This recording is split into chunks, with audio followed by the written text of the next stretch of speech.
Praise the Lord. ദൈവനാമത്തിന് മഹത്വം ഉണ്ടാകട്ടെ. ഇന്ന് നമുക്ക് വീണ്ടും ദൈവവചന പഠനത്തിനായി ഒരുമിച്ച് കൂടുവാൻ സ്വർഗത്തിലെ ദൈവം സഹായിച്ചു. ലോകത്തിന്റെ വിവിധ ഭാഗങ്ങളിൽ നിന്ന് ജോയിൻ ചെയ്തിരിക്കുന്ന എല്ലാ പ്രിയപ്പെട്ടവർക്കും കർത്താവിന്റെ ശ്രേഷ്ഠദാസനും കർത്താവായ യേശു ക്രിസ്തുവിന്റെ നാമത്തിൽ സ്നേഹവന്ദനം ചെയ്യുന്നു. ഇന്നത്തെ ക്ലാസ് ഏറ്റവും അനുഗ്രഹമായി തീരുവാൻ സ്വർഗം സഹായിക്കേണ്ടതിന് നമുക്ക് പ്രാർത്ഥനയോടെ ആയിരിക്കാം. ഇന്ന് ക്ലാസ് എടുക്കുന്നത് കർത്താവിന്റെ ദാസൻ പാസ്റ്റർ മാത്യു പി തോമസ് ആണ്. ഇന്നത്തെ ക്ലാസ്സും ഏറ്റവും അനുഗ്രഹമായി തീരുവാൻ സ്വർഗം സഹായിക്കേണ്ടതിന് നാം എല്ലാവരും പ്രാർത്ഥിച്ചുകൊണ്ടിരിക്കുമ്പോൾ ആരെങ്കിലും ഒരാൾ അൺമ്യൂട്ട് ചെയ്ത് ഇന്നത്തെ ക്ലാസിന്റെ അനുഗ്രഹത്തിനായി ചുരുക്കമായി പ്രാർത്ഥിച്ചാൽ.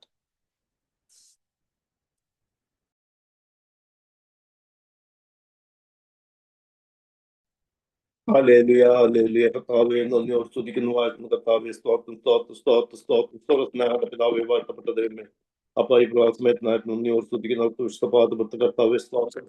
ഹല്ലേലൂയ. കർത്താവ് വിശ്വപാദപുരത്ത് കർത്താവ് കടന്നു വരാൻ തക്കവണ്ണം കർത്താവ് നന്ദിയോട് സ്തുതിക്കുന്നു. സ്തോത്രം. ഹല്ലേലൂയ. കർത്താവ് പഠിപ്പിക്കുന്ന കർത്താവ് ദേവദാസന കാര്യങ്ങളിൽ പ്രാർത്ഥിക്കുന്ന കർത്താവ് സ്തോത്രം. ഹല്ലേലൂയ. കർത്താവ് ഭജനത്തിന് മർമ്മങ്ങളൊക്കെ കർത്താവ് ഞങ്ങളെ കർത്താവിക്കാൻ തക്കണം. കർത്താവിനുള്ള ജ്ഞാനം കർത്താവ് നൽകണമേ എന്ന് പ്രാർത്ഥിക്കുന്നു. ആലയിലെ സ്വർഗം കരങ്ങളിൽ ഉപയോഗിക്കണമേ എന്ന് പ്രാർത്ഥിക്കുന്ന കർത്താവ് അദ്ദേഹത്തിന്റെ സ്പുഷ അനുഗ്രഹിക്കണം. ആലയിലെ കുടുംബത്തെ അനുഗ്രഹിക്കണമേ എന്ന് പ്രാർത്ഥിക്കുന്ന കർത്താവ് സ്തോത്രം. ആലയിലെ കർത്താവിന്റെ വഹിക്കുന്ന കർത്താവ് സാജിപാസനായിട്ട് പ്രാർത്ഥിക്കുന്നു, ലാൽപാസനായിട്ട് പ്രാർത്ഥിക്കുന്നു. കടന്നു വന്നിരിക്കുന്ന എല്ലാ ദേവദാസന്മാരെ കർത്താവിന്റെ കരം പ്രാർത്ഥിക്കുന്നു. ആലയിലെ കർത്താവ് കടന്നു വന്നത് കർത്താവ് ഒരു അനുഗ്രഹമായി തീരുവാൻ കാരണം പരിശുദ്ധാത്മാവിന്റെ സാന്നിധ്യം കർത്താവെ ആദ്യോട് അന്തും കർത്താവിനോട് കൂടി ഇരിക്കണമേ എന്ന് പ്രാർത്ഥിക്കുന്നു. പ്രാർത്ഥന കേട്ടിനായി സ്വന്തമായി തപ്പച്ചെടുക്കണം കർത്താവ് യേശുവിന്റെ വിലയേറിയ നാമത്തിൽ തന്നെ. ആമേൻ. ആമേൻ. Thank you brother Herod. ദൈവം സഹായിക്കട്ടെ. തുടർന്നുള്ള ക്ലാസ് എടുക്കുവാൻ കർത്താവിന്റെ ദാസൻ പാസ്റ്റർ മാത്യു പി തോമസിനെ വളരെ സ്നേഹത്തോടെ ആദരവോടെ ക്ഷണിക്കുന്നു. കർത്താവിന്റെ പരിശുദ്ധമുള്ള നാമം വാഴ്ത്തപ്പെടുമാറാകട്ടെ. നമുക്ക് വീണ്ടും ഒരുമിച്ച് ദൈവവചന പഠനത്തിനായി ഓടി വരുവാൻ സ്വർഗത്തിലെ ദൈവം നമ്മുടെ ജീവിതത്തിൽ നൽകിയ സാവകാശം ഓർത്ത് ദൈവത്തെ നന്ദിയോടെ സ്തോത്രം ചെയ്യുന്നു. അപ്പോൾ തന്നെ ഈ ബൈബിൾ ക്ലാസ്സുകൾക്ക് നേതൃത്വം നൽകുന്ന നമ്മുടെ പ്രിയപ്പെട്ട പാസ്റ്റർ ലാലു ജേക്കബ്, അതോടൊപ്പം തന്നെ വിവിധ രാജ്യങ്ങളിൽ നിന്ന് ജോയിൻ ചെയ്തുകൊണ്ടിരിക്കുന്ന എല്ലാ പ്രിയപ്പെട്ടവർക്കും യേശു ക്രിസ്തു നാമത്തിലുള്ള വന്ദനം ഈ സമയം അറിയിക്കുന്നു. അതുകൊണ്ട് തന്നെ നമുക്ക് ക്ലാസ്സുകളിലേക്ക് തന്നെ പ്രവേശിക്കാം.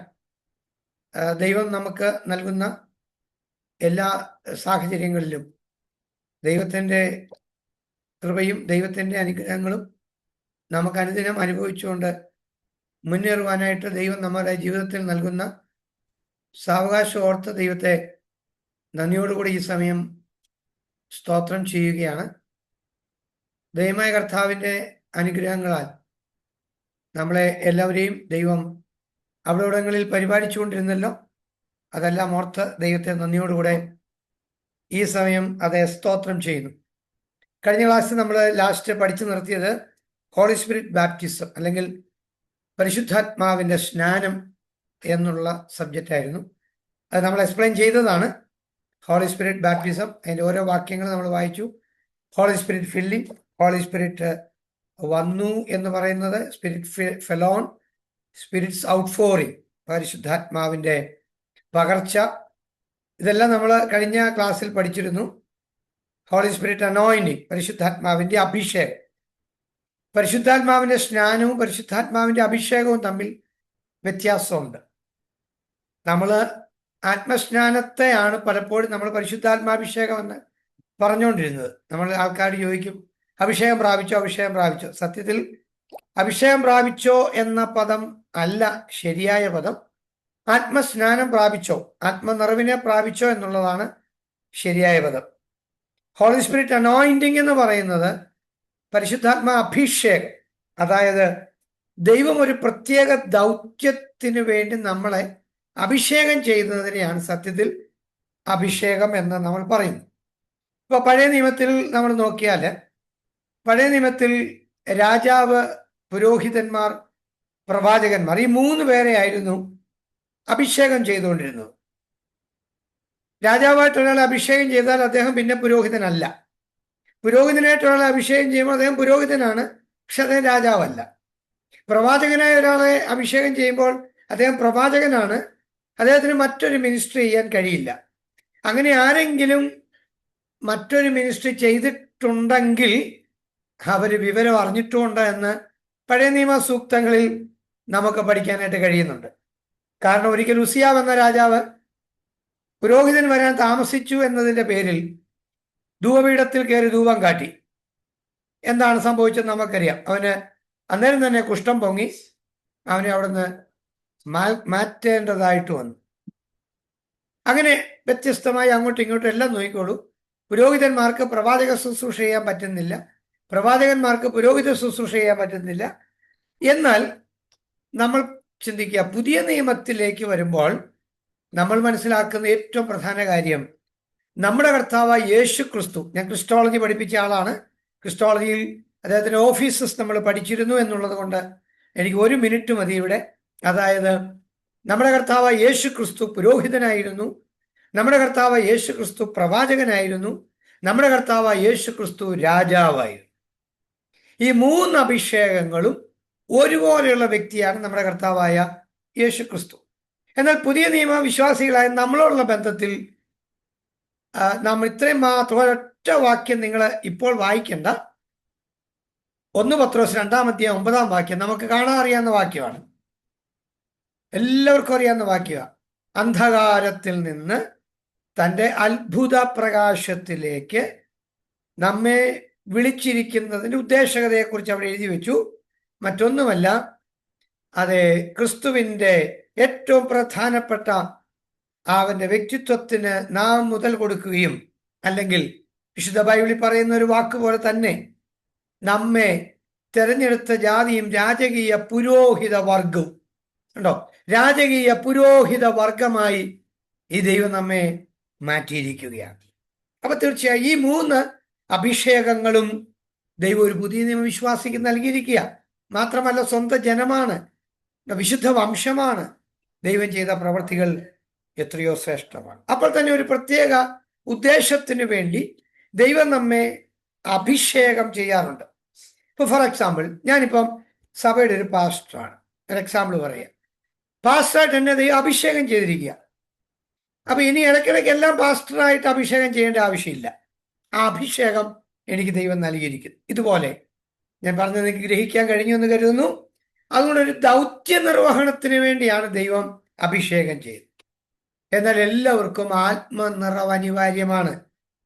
അതുകൊണ്ട് ഞാൻ അങ്ങനെ ആ ടോപ്പിക്ക് ഇപ്പോൾ വിടുന്നു. കാരണം ഇനിയും കഴിഞ്ഞ ദിവസം മെസ്സേജ് ഞാൻ കണ്ടിരുന്നു, ഇനിയും 2 ആഴ്ചത്തെ നമുക്ക് അവധിയാണ്. അതുകൊണ്ട് ഈ നമ്മളിപ്പോൾ പഠിക്കുന്ന അല്ലെങ്കിൽ ഇപ്പം നമ്മൾ പഠിച്ചുകൊണ്ടിരിക്കുന്ന ന്യൂമറ്റോളജിയിൽ ഒന്ന് ഫിനിഷ് ചെയ്യാവോ എന്ന് ഞാൻ ഒന്ന് നോക്കട്ടെ. Okay, the purpose of Holy Spirit baptism, പരിശുദ്ധാത്മ സ്നാനത്തിന്റെ ഉദ്ദേശങ്ങൾ എന്തൊക്കെയാണ്? പരിശുദ്ധാത്മ സ്നാനത്തിന്റെ ഉദ്ദേശങ്ങൾ നോക്കൂ. Number 1, for defending the Christian faith, ക്രിസ്തീയ വിശ്വാസത്തെ പരിരക്ഷിക്കുക എന്നുള്ളതാണ് സത്യത്തിൽ ഈ പരിശുദ്ധാത്മ സ്നാനത്തിന്റെ 1-ാമത്തെ ഉദ്ദേശം. അപ്പോസ്തല പ്രവൃത്തി പുസ്തകം 4-ാം അധ്യായം 8-ാം വാക്യവും 12-ാം വാക്യവും ദയവായി വളരെ വേഗം ഒന്ന് വായിച്ചാൽ ഉപകാരമായിരുന്നു. 8-12. പത്രോസ് പരിശുദ്ധാത്മാവ് നിറഞ്ഞവനായി അവരോട് പറഞ്ഞത്, ജനത്തിന്റെ പ്രമാണികളും മൂപ്പന്മാരും ആയുള്ളവരെ. ഓക്കെ, പരിശുദ്ധാത്മാവ് നിറഞ്ഞവരായി ജനത്തിന്റെ പ്രമാണിമാരും മൂപ്പന്മാരും ആയുള്ളവരെ എന്ന് പറഞ്ഞ് താൻ അവിടെ കുറെ കാര്യങ്ങൾ പറയുന്നു. അതിന്റെ എൻഡിലേക്കൊന്ന് വരാം. 12-ാമത്തെ വാക്യത്തിൽ താൻ അവസാനം പറയുന്ന വാക്ക് കണ്ടോ? മറ്റൊരുത്തനിലും രക്ഷയില്ല, നാം രക്ഷിക്കപ്പെടുവാൻ ആകാശത്തിന് കീഴിൽ മനുഷ്യരുടെ ഇടയിൽ നൽകപ്പെട്ട വേറൊരു നാമവുമില്ല. കണ്ടോ? മറ്റൊരുത്തനിലും രക്ഷയില്ല, രക്ഷിക്കപ്പെടുവാൻ ആകാശത്തിന് കീഴിൽ മനുഷ്യരുടെ നൽകിയിട്ടുള്ള യേശുക്രിസ്തു എന്നല്ലാതെ മറ്റൊരു നാമമില്ല. So for defending the Christian faith, ക്രിസ്തീയ വിശ്വാസത്തെ നമ്മൾ പരിരക്ഷിക്കുവാൻ വേണ്ടിയാണ്, എതിർപ്പുകളെ നമ്മൾ അവഗണിക്കാൻ വേണ്ടിയാണ്, അഥവാ നമ്മുടെ വിശ്വാസത്തിന്റെ ഉറപ്പിന് വേണ്ടിയാണ് പരിശുദ്ധാത്മ സ്നാനം ദൈവം നമുക്ക് നൽകിയത്. ന്യായാധിപ സംഘത്തിന്റെ നടുവിൽ നിന്നപ്പോൾ പരിശുദ്ധാത്മ നിറവ് പത്രോസിനുണ്ടായി. അതുകൊണ്ട് പത്രോസ് അത് പറഞ്ഞു. നമ്പർ 2, രണ്ടാമത്തെ കാര്യം, for preaching the word with boldness. വചനം പൂർണ്ണ ധൈര്യത്തോടെ പ്രസംഗിക്കാനാണ് ആത്മസ്നാനം ദൈവം നമുക്ക് നൽകിയത്, അല്ലെങ്കിൽ ആത്മനിറവ്, ആത്മപകർച്ച, ഇതെല്ലാം ദൈവം നമുക്ക് നൽകിയത് വചനം പൂർണ്ണ ധൈര്യത്തോടെ പ്രസംഗിക്കാനാണ്. അപ്പോസ്തലപ്രവൃത്തി പുസ്തകം 4-ാം അധ്യായം തന്നെ 30-31 വാക്യങ്ങളിലേക്ക് ഒന്ന് ശ്രദ്ധിക്കുക. സൗഖ്യമാക്കുവാൻ നിന്റെ കൈ നീട്ടുന്നതിനാലും നിന്റെ പരിശുദ്ധദാസനായ യേശുവിന്റെ നാമത്തിൽ അടയാളങ്ങളും അത്ഭുതങ്ങളും ഉണ്ടാകുന്നതിനാലും നിന്റെ വചനം പൂർണ്ണ ധൈര്യത്തോടു കൂടെ പ്രസ്താവിപ്പാൻ നിന്റെ ദാസന്മാർക്ക് കൃപ നൽകണമേ. ഇങ്ങനെ പ്രാർത്ഥിച്ചപ്പോൾ അവർ കൂടിയിരുന്ന സ്ഥലം കുലുങ്ങി എല്ലാവരും പരിശുദ്ധാത്മാവ് നിറഞ്ഞവരായി ദൈവവചനം ധൈര്യത്തോടെ പ്രസ്താവിച്ചു. എല്ലാവരും പരിശുദ്ധാത്മാവ് നിറഞ്ഞവരായി ദൈവവചനം ധൈര്യത്തോടെ പ്രസംഗിച്ചു.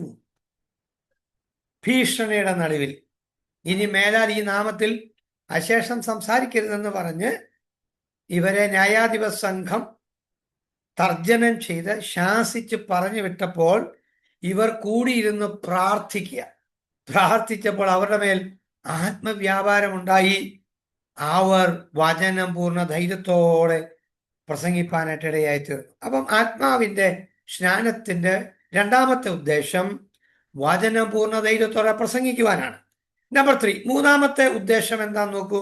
Four endurance in the midst of persecutions.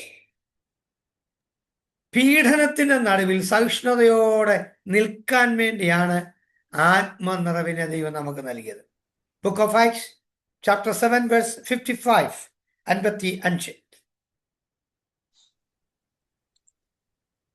ഇത് അവനോ പരിശുദ്ധാത്മാവ് നിറഞ്ഞവനായി സ്വർഗത്തിലേക്ക് ഉറ്റുനോക്കി ദൈവമഹത്വവും ദൈവത്തിന്റെ വലത്തുഭാഗത്ത് യേശു നിൽക്കുന്നതും കണ്ടു. ഓക്കെ, സ്തെഫാനോസിന്റെ കാര്യമാണ്. എല്ലാവരും കൂടെ കല്ലെറിയുമ്പോൾ ഉണ്ടോ, പീഡനത്തിന് നടുവിൽ ഇവിടെ സ്തെഫാനോസ് മുകളിലോട്ട് നോക്കിയപ്പോൾ പിതാവിന്റെ വലത്തുഭാഗത്ത് യേശു ക്രിസ്തു നിൽക്കുന്നത് കണ്ടു. താൻ ആത്മപൂർണനായി മാറി. ഞാൻ ചോദിക്കട്ടെ, നിങ്ങളൊന്ന് ചിന്തി, മറ്റുള്ളവരെ കല്ലെറിയുമ്പോൾ ആത്മപൂർണനാകാൻ കഴിയുക എന്ന് പറയുന്നത് എത്ര സന്തോഷമുള്ള കാര്യമാണ്. അവരെ നേരെ പല്ല് കടിച്ചുകൊണ്ട് മറ്റുള്ളവർ എല്ലാവരും കൂടി ഇവനെ കൊല്ലുകയാണ്, കല്ലെറിയുകയാണ്. എന്നാൽ അതിൻ്റെ നടുവിൽ ആത്മനിറവിൽ ദൈവത്തെ സ്തുതിപ്പാൻ ബാക്കി സ്തെഫാനോസ് പറഞ്ഞ കാര്യം നമുക്കറിയാം, അത് ആവർത്തിക്കുന്നില്ല. നിങ്ങൾക്കറിയാവുന്ന സംഭവങ്ങളാണ്. പിതാവേ, ഇവർ ചെയ്യുന്നത് ഇന്നതെന്നറിയാൻ കൊണ്ട് ഇവരോട് ക്ഷമിക്കണമേ, ഇവർക്ക് ഈ പാപം നിർത്തരുതേ എന്ന് പറയുവാൻ സ്തെഫാനോസിന് കഴിഞ്ഞെങ്കിൽ actually the Stephen was a true follower of Jesus Christ. യേശു ക്രിസ്തുവിൻ്റെ ഒരു യഥാർത്ഥ പിൻഗാമിയായിരുന്നു എന്ന് നമുക്ക് മനസ്സിലാക്കാൻ കഴിയുന്നു. നമ്പർ 4, നാലാമത്തെ കാര്യം, for leading a holy life. ഉണ്ടോ, ഒരു വിശുദ്ധ ജീവിതം നയിക്കാൻ വേണ്ടിയാണ് പരിശുദ്ധാത്മാവിനെ ദൈവം നമുക്ക് നൽകിയത്. എന്താണ് നമ്മുടെ വിശുദ്ധ ജീവിതം നയിക്കുന്നത്? For leading a holy life. Okay, 1 Peter 1:2, 1 പത്രോസ് 1:2. പരദേശികളും പിതാവായി ദൈവത്തിന്റെ മുന്നറിവിനൊത്തവണ്ണം ആത്മാവിന്റെ വിശുദ്ധീകരണം പ്രാപിച്ച് അനുസരണം കാണിപ്പാനും യേശുക്രിസ്തുവിന്റെ രക്തത്താൽ തളിക്കപ്പെട്ടതിനുമായ വൃദ്ധമായൊരു എഴുതുന്നത് ആത്മാവിന്റെ വിശുദ്ധീകരണം എന്ന് വളരെ വ്യക്തമായിട്ട് രേഖപ്പെടുത്തിയിരിക്കുക. ആത്മാവിന്റെ വിശുദ്ധീകരണം പ്രാപിക്കുവാൻ. അപ്പൊ ആത്മാവ് വിശുദ്ധീകരണത്തിന് വേണ്ടിയാണ് നമുക്ക് നൽകിയിരിക്കുന്നത് എന്ന് നമുക്ക് ഗ്രഹിക്കാൻ കഴിയുന്നു. റോമാലേഖനം 8-ാം അധ്യായത്തിന്റെ 6-ാമത്തെ വാക്യം കൂടെ ഒന്ന് വായിച്ചു നോക്കിയോളൂ. ജഡത്തിന്റെ ചിന്ത മരണം, ആത്മാവിന്റെ ചിന്തയോ ജീവനും സമാധാനവും തന്നെ. മതി. ഓക്കെ, ജഡത്തിന്റെ ചിന്ത മരണം, ആത്മാവിന്റെ ചിന്ത ജീവനും സമാധാനവും തന്നെ. ജഡത്തിന്റെ പ്രവൃത്തികളെ ആത്മാവ് കൊണ്ട് മരിപ്പിക്കുക. അപ്പം വിശുദ്ധീകരണത്തിലേക്ക് പോകുവാൻ വളരെ വ്യക്തമായി നമുക്ക് ഒരു മാർഗനിർദ്ദേശം നൽകുകയാണ്. നമ്പർ 5, അഞ്ചാമത്തെ കാര്യം, for the growth and maturity of Christian life. ക്രിസ്തീയ ജീവിതത്തിന്റെ വളർച്ചയ്ക്കും പക്വതയ്ക്കും വേണ്ടിയാണ് ഈ ആത്മസ്നാനം നമ്മൾ പ്രാപിക്കുന്നത്. മേളത്തെ ഒരു വാക്യം വിട്ടുപോയത് ഇവിടെ വായിച്ചാലും കുഴപ്പമില്ല. എഫേസ്യർ ലേഖനം 4-ാം അധ്യായം 23-24 വാക്യം ആദ്യം ഒന്ന് വായിച്ചോളൂ. Ephesians chapter 4, 23, 24. നിങ്ങളുടെ ഉള്ളിലെ ആത്മാവ് സംബന്ധമായി പുതുക്കം പ്രാപിച്ച് സത്യത്തിന്റെ ഫലമായി നീതിയിലും വിശുദ്ധിയിലും ദൈവാനുരൂപമായി സൃഷ്ടിക്കപ്പെട്ട പുതുമനുഷ്യനെ ധരിച്ചുകൊള്ളുവീൻ. ഓക്കെ, പുതുമനുഷ്യനെ ധരിച്ചുകൊള്ളുവീൻ എന്ന് പറയുന്നത് ക്രിസ്തീയ ജീവിതത്തിന്റെ വളർച്ചയ്ക്ക് വേണ്ടിയാണ്. ക്രിസ്തീയ ജീവിതത്തിന്റെ വളർച്ച. നമ്മൾ ജനിച്ചതുപോലെ തന്നെ നമുക്കറിയാം, നമ്മുടെ വീട്ടിലൊരു കുഞ്ഞുണ്ടായിട്ട് ജനിച്ച അന്നത്തെ പോലെ തന്നെ വർഷങ്ങൾ പോകുമ്പോഴും കുഞ്ഞങ്ങനെ തന്നെ ആയാൽ എന്തോ ഒരു സങ്കടമായിരിക്കും. കുഞ്ഞിന് വളർച്ച ഉണ്ടാകും, വളരണം. അപ്പൊ അതാണ് വളർച്ച. യോഹന്നാൻ സുവിശേഷം 7-ാം അധ്യായം 37, 38 വാക്യം ഒന്ന് വായിക്കുമോ? ഉത്സവത്തിന്റെ മഹാദിനമായ ഒടുക്കത്തെ നാളിൽ യേശു നിന്നുകൊണ്ട്, ദാഹിക്കുന്നവനെല്ലാം എന്റെ അടുക്കൽ വന്ന് കുടിക്കട്ടെ, എന്നിൽ വിശ്വസിക്കുന്നവന്റെ ഉള്ളിൽ നിന്ന് തിരുവെഴുത്ത് പറയുന്നത് പോലെ ജീവജലത്തിന്റെ നദികൾ ഒഴുകും എന്ന് വിളിച്ചു പറഞ്ഞു. ഓക്കെ, എന്നിൽ വിശ്വസിക്കുന്നവന്റെ ഉള്ളിൽ നിന്ന് തിരുവെഴുത്ത് പറയുന്നത് പോലെ ജീവജലത്തിന്റെ നദികൾ ഒഴുകുമെന്ന് പറഞ്ഞു. അപ്പൊ വളർച്ചയ്ക്കും പക്വതയ്ക്കും വേണ്ടിയാണ്. നമുക്കൊരു മച്യൂരിറ്റി പ്രാപിക്കേണ്ടതിന് വേണ്ടിയാണ് സത്യത്തിൽ നമ്മുടെ ക്രിസ്തീയ ജീവിതത്തിന്റെ ഏറ്റവും പ്രാധാന്യതയുള്ളൊരു കാര്യമാണ് ഈ മച്യൂരിറ്റിയിലേക്ക് വരിക എന്ന് പറയുന്നത്. പലപ്പോഴും നമുക്ക് മച്യൂരിറ്റിയിലേക്ക് വരുന്നില്ല എന്നുള്ളത് സങ്കടകരമായൊരു കാര്യം തന്നെയാണ്. പക്വതയിലേക്ക് വരിക എന്ന് പറയുന്നത്, നമുക്ക് അങ്ങനെ ഒരു പക്വതയിലേക്ക് വരണം.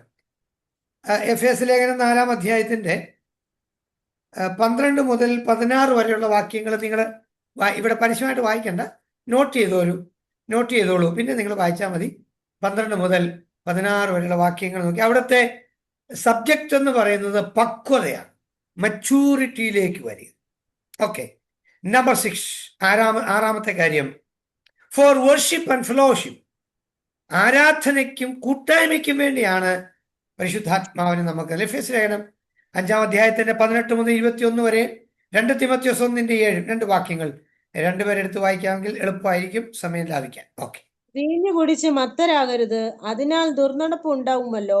ആത്മാവ് നിറഞ്ഞവരായി സങ്കീർത്തനങ്ങളാലും സ്തുതികളാലും ആത്മീയ ഗീതങ്ങളാലും തമ്മിൽ സംസാരിച്ചും നിങ്ങളുടെ ഹൃദയത്തിൽ കർത്താവിന് പാടിയും കീർത്തനം ചെയ്തും നമ്മുടെ കർത്താവായ യേശുക്രിസ്തുവിന്റെ നാമത്തിൽ ദൈവവും പിതാവുമായവന് എല്ലായ്പ്പോഴും എല്ലാറ്റിനും വേണ്ടി സ്തോത്രം ചെയ്തുകൊള്ളുവീൻ. ക്രിസ്തുവിന്റെ ഭയത്തിൽ അന്യോന്യം കീഴ്പ്പെട്ടിരിക്കുകയും. ക്ലിയർ ആയിട്ട് പറഞ്ഞിരിക്കുന്ന ഒരു കാര്യം നിങ്ങൾ ഗ്രഹിക്കാൻ കഴിഞ്ഞെന്ന് കരുതുന്നു. സങ്കീർത്തനവും ഒക്കെ അവിടെ എഴുതി വെച്ചിട്ടുണ്ട്, സങ്കീർത്തനങ്ങളാലും സ്തുതികളാലും ആത്മീയ ഗീതം. പക്ഷേ സങ്കീർത്തനവും സ്തുതി ആത്മീയ ഗീതവും ഒക്കെ എങ്ങനെ ചെയ്യണമെന്ന് അവിടെ എഴുതി വെച്ചിട്ടുണ്ട്? ആത്മാവ് നിറഞ്ഞവരായിട്ട് ചെയ്യണമെന്നാണ്. ആത്മാവ് നിറയാത്തവരായിട്ട് ഇതൊക്കെ ചെയ്യുക എന്ന് പറയുന്ന ഒരു ചടങ്ങായിട്ട് മാറുകയാണ്. ആത്മനിറവ് വളരെ വളരെ അനിവാര്യമാണ്. 2 തിമോഥെയോസ് 1:7 പറയുന്നത് ഇങ്ങനെയാണ്, ധർമ്മോപദേഷ്ടാക്കന്മാരായിരിക്കാൻ ഇച്ഛിക്കുന്നു, തങ്ങൾ പറയുന്നത് ഇന്നത് എന്നും സ്ഥാപിക്കുന്നത് ഇന്നത് എന്നും ഗ്രഹിക്കുന്നില്ല താനും. ഓക്കെ. ആരാധനയ്ക്കായി കൂട്ടായ്മയ്ക്കായി പരിശുദ്ധാത്മാവിനെ, ദൈവത്വത്തിന്റെ ആത്മാവിനെയല്ല, ശക്തിയുടെയും സ്നേഹത്തിന്റെയും സുബോധത്തിന്റെയും ആത്മാവിനെ അത്രേ ദൈവം നമുക്ക് തന്നത്.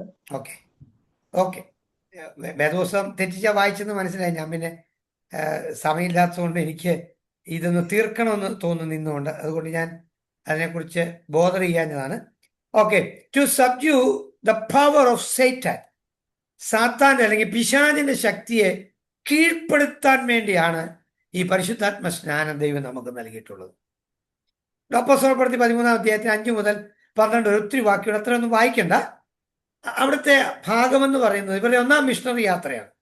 1-ാം മിഷണറി യാത്രയിൽ അവർ നേരെ സാമോസിൽ ചെന്നപ്പോൾ പഫോസിൽ വെച്ചുണ്ടായ ഒരു വലിയ സംഭവമാണ് ആ പാരഗ്രാഫിൽ എഴുതി വെച്ചിരിക്കുന്നത്. അപ്പോൾ പിശാചിന്റെ മകനെ എന്ന് പറഞ്ഞ് അവനെ ശാസിക്കുന്നു, അവന്റെ കാഴ്ച മങ്ങുന്നു. അതൊക്കെ അവിടെ കിടപ്പുണ്ട്, വളരെ വ്യക്തമായിട്ട് കിടക്കുന്നു. അപ്പം സാത്താന്യ ശക്തിയെ കീഴ്പ്പെടുത്താനാണ് പരിശുദ്ധാത്മാവിന്റെ നിറവ്, ആത്മസ്നാനം ദൈവം നമുക്ക് നൽകുന്നത്. എഫേസ്യ 6:11-12 വാക്യങ്ങൾക്കകത്ത് പറഞ്ഞിട്ടുള്ളതും ഇങ്ങനെ തന്നെയാണ്. ആത്മാവിന്റെ ശക്തിയാൽ നിങ്ങൾ നിറഞ്ഞിട്ട് നമുക്ക് പോരാട്ടമുണ്ട്. പോരാട്ടമുള്ളത് ജഡരക്തങ്ങളോടല്ല, വാഴ്ചകളോടും അധികാരങ്ങളോടും സ്വർലോകങ്ങളെ ദുഷ്ടാത്മ സേനകളോടുമൊക്കെയാണ് നമുക്ക് പോരാട്ടമുള്ളത് എന്ന് വളരെ വ്യക്തമായിട്ട് പറയുകയും പിശാചിന്റെ തന്ത്രങ്ങളെ എതിർത്ത് നിൽപ്പാൻ കഴിയേണ്ടതിന് ദൈവത്തിന്റെ സർവായുധവർഗം ധരിച്ചുകൊള്ളുവീൻ. അപ്പൊ പിശാചിന്റെ ശക്തിയെ തകർക്കുവാൻ, കീഴ്പ്പെടുത്തുവാനാണ് ആത്മനിറവിന്റെ അനുഭവം. 7 കാര്യങ്ങൾ. 7 ഞാൻ അവിടെ കൺക്ലൂഡ് ചെയ്തു. For defending the Christian faith, for preaching the word with boldness, for endurance in the midst of the persecutions, for leading a holy life, for the growth and maturity of Christian life, for worship and fellowship, to subdue the power of Satan. ക്രിസ്തീയ വിശ്വാസത്തെ പരീക്ഷിക്കുവാൻ, വചനപൂർണ്ണ ധൈര്യത്തോടെ പ്രസംഗിക്കുവാൻ, പീഡനത്തിന് നടുവിൽ സഹിഷ്ണുതയോടെ നിൽക്കുവാൻ, വിശുദ്ധ ജീവിതം നയിക്കേണ്ടതിന്, ക്രിസ്തീയ ജീവിതത്തിന്റെ വളർച്ചയ്ക്കും പക്വതയ്ക്കും വേണ്ടിയാണ്, ആരാധനയ്ക്കും കൂട്ടായ്മയ്ക്കും വേണ്ടിയാണ്, പിശാചിന്റെ ശക്തിയെ കീഴ്പ്പെടുത്തുവാൻ വേണ്ടിയാണ്. നെക്സ്റ്റ് സ്റ്റഡി, പരിശുദ്ധാത്മാവിന്റെ വരങ്ങൾ. ശ്രദ്ധിക്കുക, പരിശുദ്ധാത്മാവിന് വരങ്ങളുമുണ്ട്, ഫലങ്ങളുമുണ്ട്. അതിൽ ഒന്നാമത്തെ ടോപ്പിക്കാണ് വരങ്ങൾ. അതിന്റെ ടെർമിനോളജീസ് എന്താണ്? പരിശുദ്ധാത്മാവിന്റെ വരങ്ങൾ, അതിന്റെ ടെർമിനോളജീസ് നോക്കുക. ഒന്ന് കരിസ്മാറ്റ എന്നൊരു പദം ഉപയോഗിക്കുന്നുണ്ട്, ഗ്രീക്കിലാണ് കാരിസ്മാറ്റ. കാരിസ്മാറ്റ എന്ന് പറഞ്ഞാൽ കൃപാവരങ്ങൾ. ഇന്ന് നിങ്ങൾ തന്നെ നമ്മുടെ പല കുഞ്ഞുങ്ങൾക്കും കാരിസ്മ ഇങ്ങനെയൊക്കെ ഒത്തിരി പേരുകൾ നമ്മൾ കേട്ടിട്ടുണ്ടല്ലോ. ഇതെല്ലാം ഈ കരിസ്മാറ്റയുടെ ഷോർട്ട് ഫോമുകളാണ്. ക്രിസ് എന്ന് പറയുന്ന ക്രിസ്റ്റോളജിയെ സംബന്ധിച്ചാണ് കാരിസ് ഇതൊക്കെ ഇന്നിടുന്ന ഒത്തിരി പേരുകളാണ്. കൃപാവരങ്ങൾ എന്നാണ്. അതായത് കൃപയാൽ നമുക്ക് ലഭിക്കുന്ന വരങ്ങളെയാണ് കൃപാവരങ്ങൾ എന്ന് പറയുന്നത്. എന്നാൽ മറ്റൊരു പദമാണ് ന്യൂമാറ്റിക്ക എന്ന് പറയും. ന്യൂമാറ്റിക്ക എന്ന് പറയുന്ന ഗ്രീക്ക് പദത്തിന് ആത്മീയ വരങ്ങൾ, അല്ലെങ്കിൽ നമ്മൾ ന്യൂമറ്റോളജി, ന്യൂമ എന്ന് പറഞ്ഞാൽ ആത്മാവാണല്ലോ. അപ്പൊ ന്യൂമാറ്റിക്ക എന്ന് പറഞ്ഞാൽ ആത്മീക വരങ്ങൾ എന്നാണ്. ആത്മീയമായ വരങ്ങൾ, ആത്മീക അനുഭവങ്ങളിലൂടെ നമുക്ക് ലഭിക്കുന്നതാണ് ആത്മീയ വരങ്ങൾ. അപ്പൊ കരിസ്മാറ്റ എന്നും ന്യൂമാറ്റിക്ക എന്നും 2 പദങ്ങൾ ഗ്രീക്കിലുണ്ട്. അതിന് ടെർമിനോളജീസ് ആയിട്ട് ഉപയോഗിക്കുന്നു. അപ്പൊ ഇതിന് ഞാനൊരു നിർവചനം നിങ്ങളുടെ മുമ്പിൽ കൊണ്ടുവരാം. ഡെഫിനിഷൻ. എന്താണ് ഒരു നിർവചനം? എന്തിന് നിർവചനം? വരങ്ങൾക്കൊരു നിർവചനം.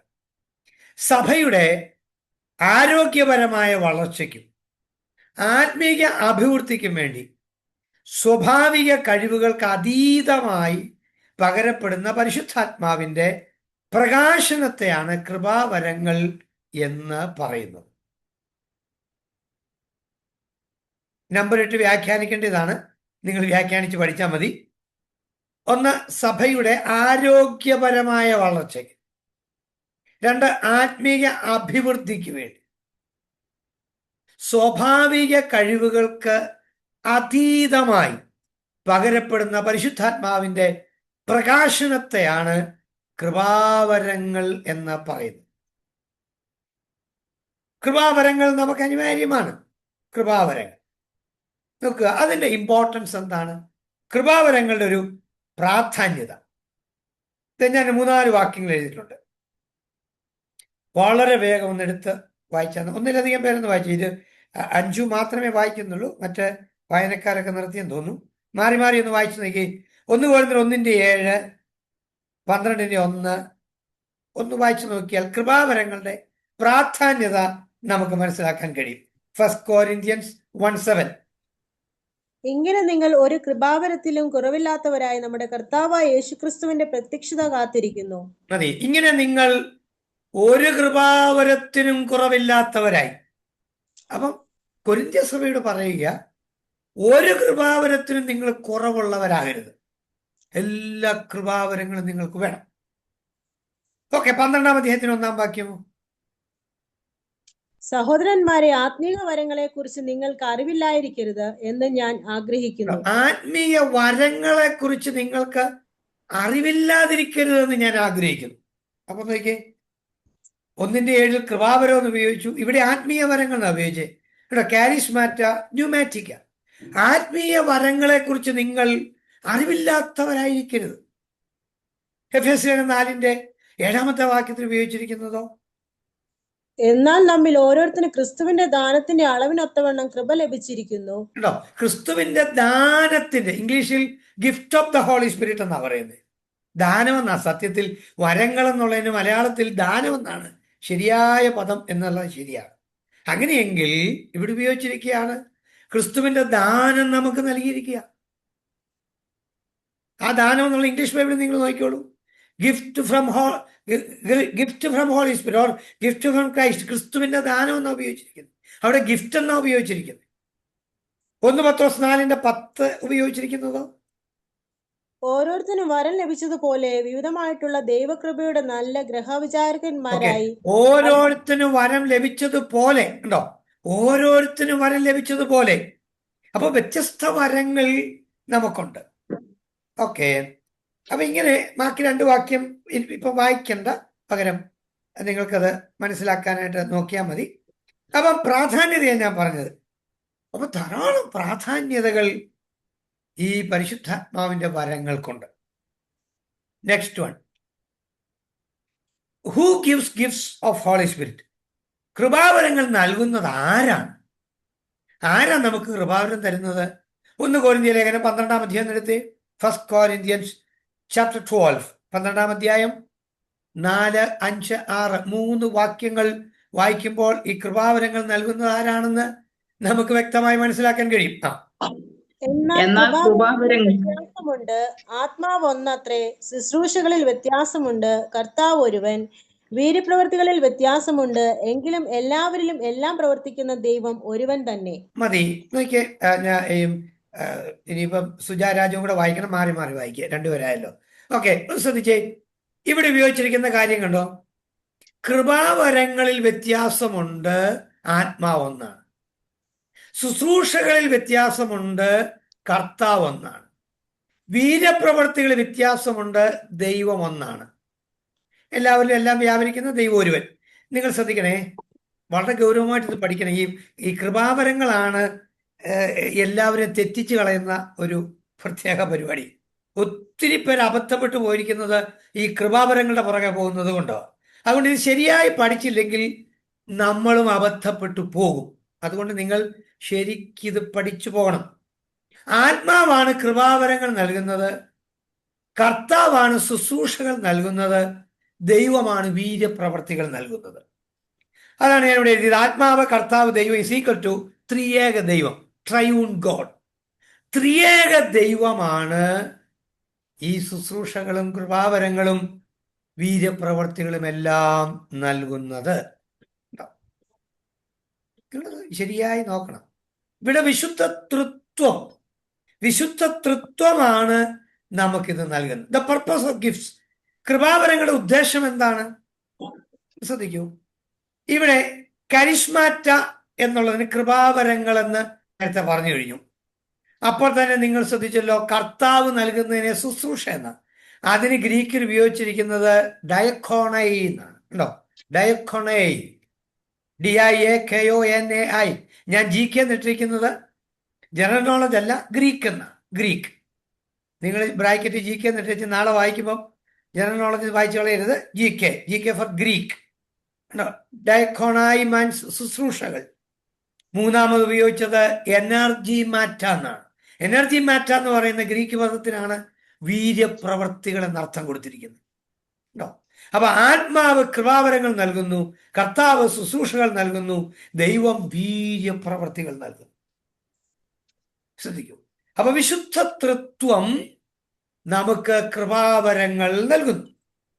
ഇനി 1 കൊരിന്ത്യർ 12-ാം അധ്യായത്തിന്റെ 7-ാമത്തെ വാക്യം ഒന്ന് വായിച്ചു നോക്കിയ. ഈ കൃപാവരങ്ങൾ എന്തിനാണ്? കൃപാവരങ്ങളുടെ ഉദ്ദേശം എന്താണ്? ഓക്കെ, വായിച്ചോളൂ. 7-ാം വാക്യം. ഓരോരുത്തരും ആത്മാവിന്റെ പ്രയോജനത്തിനായി നൽകപ്പെടുന്നു. ഓക്കെ, ഓരോരുത്തന് ആത്മാവിന്റെ പ്രകാശനം പൊതുപ്രയോജനത്തിനായി നൽകുന്നു. ഹലോ, എല്ലാവരും വളരെ കീൻ അറ്റൻഷൻ നൽകണം. എന്തിനാണ് ഒരാൾക്ക് ദൈവം ഈ കൃപാവരം കൊടുക്കുന്നത്?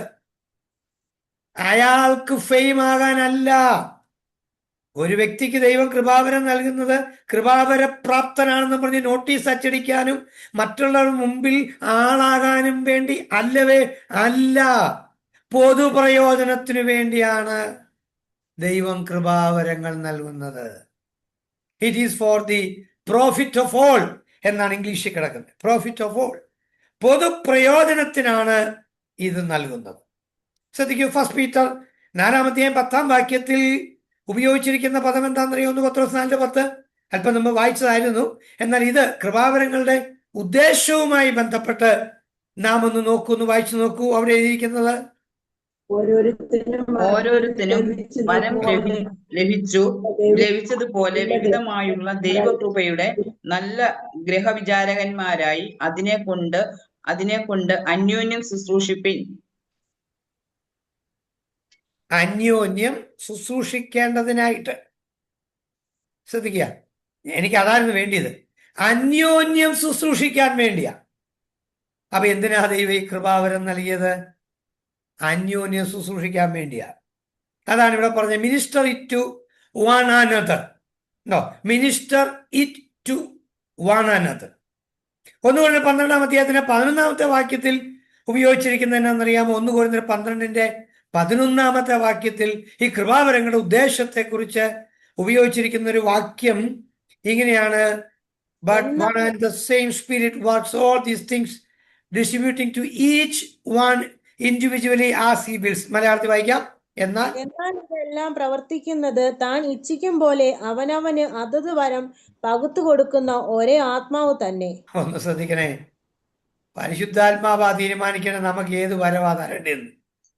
അല്ല നമ്മൾ ഇന്ന വരം എനിക്ക് തരണേന്ന് പറഞ്ഞ് പ്രാർത്ഥിക്കുന്നത് നമ്മുടെ സ്വാർത്ഥ ചിന്താഗതിയാണ്. പരിശുദ്ധാത്മാവ് ഇഷ്ടം പോലെ നൽകും. ഫോർ എക്സാമ്പിൾ, ഞാനിപ്പം നമുക്കറിയാം ഇവിടെ ഇലക്ട്രിസിറ്റി ഉണ്ട്. ഈ ഇലക്ട്രിസിറ്റിയിൽ എന്തൊക്കെ കണക്ട് ചെയ്യുന്നോ അതെല്ലാം വർക്കൗട്ട് ചെയ്യും. ട്യൂബ് അല്ലെങ്കിൽ ഈ ലൈറ്റ് കത്തിച്ചാൽ ഈ ഇലക്ട്രിസിറ്റിക്കകത്തൂടെ ലൈറ്റ് എനർജി വരുന്നു. ഫാൻ ആണെങ്കിൽ മെക്കാനിക്കൽ എനർജി വരുന്നു. റെഫ്രിജറേറ്റർ ആണെങ്കിൽ കൂളിംഗ് എഫക്റ്റ് കിട്ടുന്നു. ഹീറ്റർ കോയിലേക്ക് കൊടുത്താൽ ഹീറ്റ് എഫക്റ്റ് കിട്ടുന്നു. എന്ന് പറഞ്ഞാൽ ഇതിൻ്റെ എല്ലാം പുറകിൽ പ്രവർത്തിക്കുന്ന ഇലക്ട്രിക്കൽ പവർ ഒന്ന് തന്നെയാണ്. അപ്പൊ ഏതിനു വേണ്ടി ഉപയോഗിക്കുന്നു എന്നുള്ളത് വ്യത്യസ്തതയോടുകൂടി നമ്മൾ ഉപയോഗിക്കുന്നതേ ഉള്ളൂ.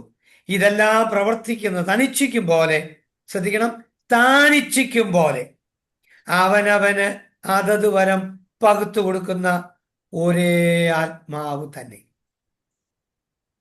ഓക്കെ, അപ്പൊ ഇതാണ് കൃപാവരങ്ങളുടെ ഉദ്ദേശം. ഈ സ്ലൈഡും ഞാൻ മാറ്റാനായിട്ട് പോകുന്നു. കൃപാവരങ്ങൾ നൽകുന്ന ആരാണ്? ഉത്തരം ത്രിയേക ദൈവം. ആത്മാവ് കൃപാവരം നൽകുന്നു, കർത്താവ് ശുശ്രൂഷകൾ നൽകുന്നു, ദൈവം വീര്യപ്രവൃത്തികൾ നൽകുന്നു. കൃപാവരങ്ങളുടെ ഉദ്ദേശം എന്താണ്? പൊതുപ്രയോജനത്തിനാണ്.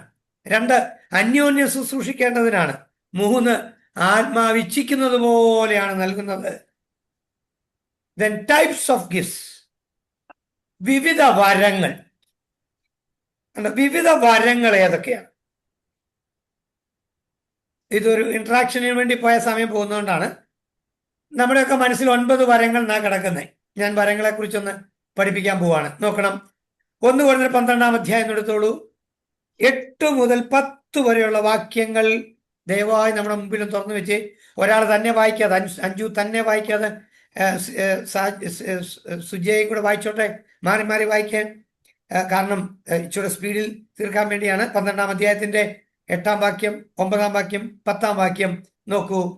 ഇവിടെ നമുക്ക് കിടക്കുന്നു നോക്കാം. ഒരുത്തന് ആത്മാവിനാൽ ജ്ഞാനത്തിന്റെ വചനവും മറ്റൊരുത്തന് അതേ ആത്മാവിനാൽ പരിജ്ഞാനത്തിന്റെ വചനവും നൽകപ്പെടുന്നു.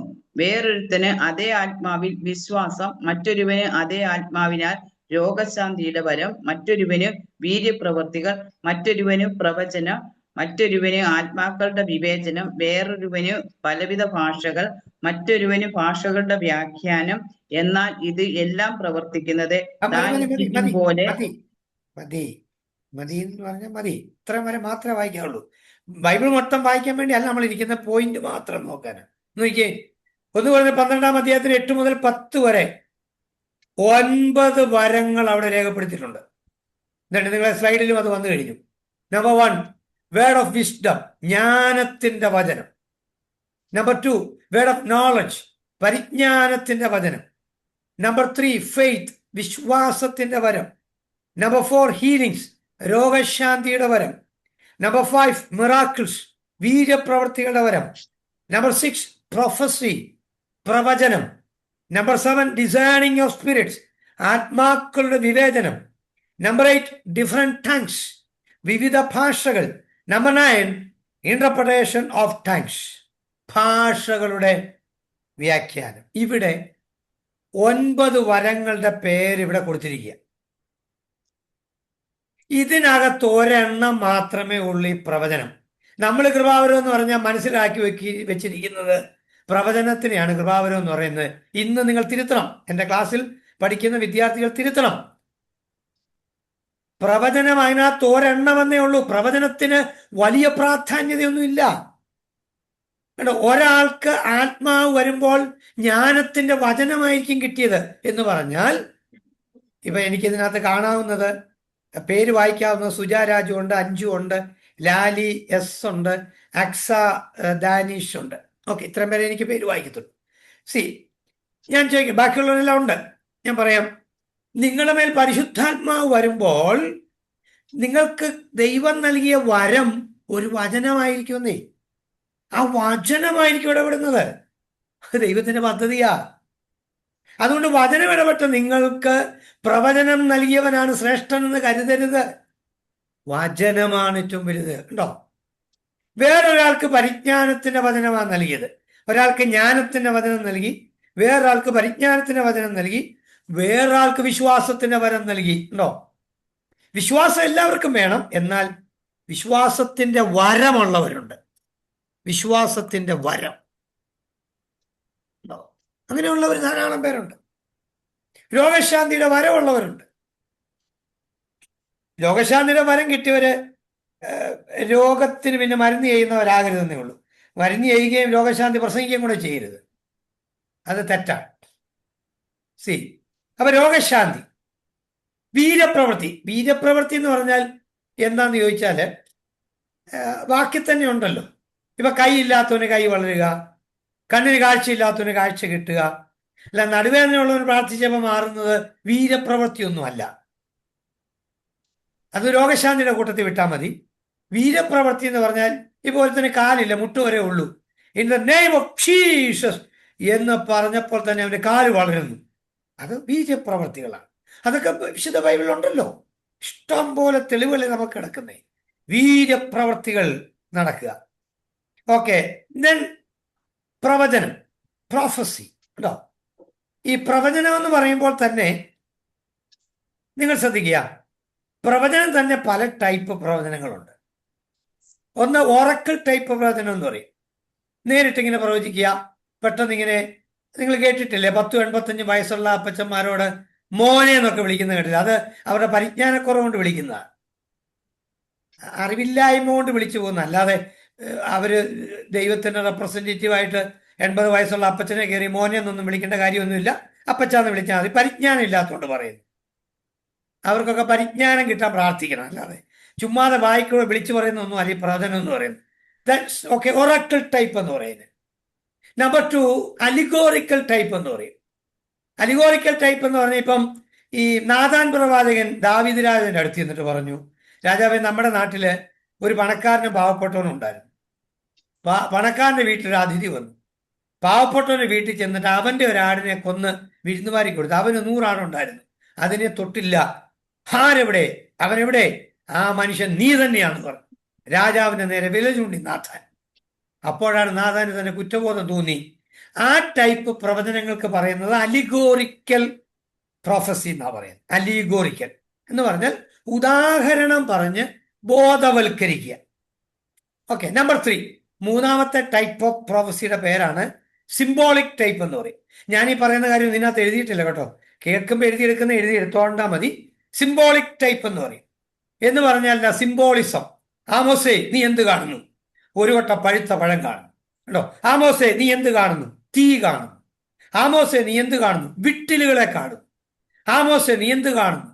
പ്ലംബിലെ അല്ലെങ്കിൽ തൂക്കട്ട കാണുന്നു. ഉണ്ടോ? ഇതെല്ലാം പറയുന്ന പേരാണ് സിംബോളിക് ടൈപ്പ് എന്ന് പറയുന്നത്. അപ്പൊ പ്രവചനങ്ങൾ തന്നെ 3 ടൈപ്പ് ഉണ്ട്. ഒറക്കിൾ ടൈപ്പ് ഉണ്ട്, അലിഗോറിക്കൽ ടൈപ്പ് ഉണ്ട്, സിംബോളിക് ടൈപ്പ് ഉണ്ട്. ഓക്കെ, അപ്പൊ പ്രവചനം. ദെൻ ഡിസൈനിങ് ഓഫ് സ്പിരിറ്റ്സ്, ആത്മാക്കളുടെ വിവേചനം. ആത്മാക്കളുടെ വിവേചനം നമുക്ക് വളരെ അത്യാവശ്യമാണ്. പ്രത്യേകിച്ച് സഭാ ശുശ്രൂഷകളിൽ ലീഡ് ചെയ്യുന്ന ആൾക്കാർക്കൊക്കെ ഇത് വളരെ അനിവാര്യമാണ്. നമ്മൾ ലീഡ് ചെയ്തുകൊണ്ടിരിക്കുമ്പോൾ വേറൊരാൾ ഇങ്ങോട്ട് പറയുക, ഇന്നലെ എനിക്കൊരു വെളിപ്പാട് കിട്ടി ഈ സഭയിലോട്ട് വരാൻ എന്ന് പറഞ്ഞാൽ നമ്മൾ ചിലപ്പോൾ നല്ല വചനം നമുക്ക് ദൈവം നൽകിയിട്ടുണ്ടായിരിക്കും. ആ മനുഷ്യൻ എഴുന്നേറ്റ് എന്നുള്ള കഥയും പറഞ്ഞ് സമയം കളയും. അപ്പം നമുക്ക് വിവേചനം ഉണ്ടാകണം, ഇവനെ ദൈവം അയച്ചതാണോ എന്ന് തിരിച്ചറിയണം. വിവേചനം. ഇനി ഒരു കള്ളൻ ഒരു സഭായത്തിന് കയറി വന്നാൽ അവൻ കള്ളനാണ് തിരിച്ചറിയാനുള്ള വിവേചനം വേണം. ആത്മാക്കളെ വിവേചിക്കണം. അപ്പൊ പ്രത്യേകിച്ച് സഭയുടെ പാസ്റ്റേഴ്സ് ഒക്കെ ദൈവത്തോട് ചോദിക്കണം, കർത്താവേ ഈ വിവേചനവരം തരണമെന്ന് ചോദിക്കുന്നത് തെറ്റില്ല, അത്യാവശ്യമാണ്. Then number 8, different tongues. വിവിധ ഭാഷകൾ, പലവിധ ഭാഷകൾ സംസാരിക്കുക. ഓക്കെ, ഒത്തിരി ഭാഷകൾ സംസാരിക്കുന്നവരുണ്ട്. എനിക്ക് ഒത്തിരി ഉദാഹരണങ്ങൾ പറയാനുണ്ട്. ഒത്തിരി ഉദാഹരണങ്ങളുണ്ട്. ഒരു ഉദാഹരണം മാത്രം പറയാം. ഞാൻ ഇങ്ങനെ ഇടയ്ക്ക് കുറച്ച് കാലങ്ങൾ ഇങ്ങനെ ഡൽഹിയിലുണ്ടായിരുന്ന സമയത്ത് ഞങ്ങളെല്ലാം കൂടെ ഒരുമിച്ച് ഇന്ന് പാട്ടുമൊക്കെ പാടി പ്രാർത്ഥിച്ചപ്പം ഒരു ആത്മവ്യാപാരം ഉണ്ടായി. അപ്പം ഞങ്ങളുടെ അടുത്തിരുന്ന ഒരു സഹോദരി കുറെ അന്യഭാഷ എല്ലാം കൂടെ പറഞ്ഞു. 2 പേര് പുതുതായി അതിനകത്ത് കയറി വന്നിട്ടുണ്ടായിരുന്നു. അപ്പൊ അവരോട് ഇച്ചിരി ദൈവോധനം പറയാൻ പറ്റിയില്ലല്ലോ എന്നുള്ള സങ്കടം കാരണം ഞാൻ അടുത്ത് ഇരുന്ന മറ്റൊരു സഹോദരിയെ പിടിച്ചു നിർത്താൻ പറഞ്ഞു, നമുക്ക് ഇച്ചിരി വചനം പറയാതെ. അങ്ങനെ ആ സഹോദരിയെ പിടിച്ചു നിർത്തി ഇവരങ്ങ് ഇറങ്ങിപ്പോയപ്പോൾ നമുക്ക് സങ്കടം. അല്പം കഴിഞ്ഞ് അവർ തിരിച്ചു കയറി വന്നപ്പോൾ ഞങ്ങളെ ചോദിച്ചു എന്തായിരുന്നു ഇറങ്ങിപ്പോയ.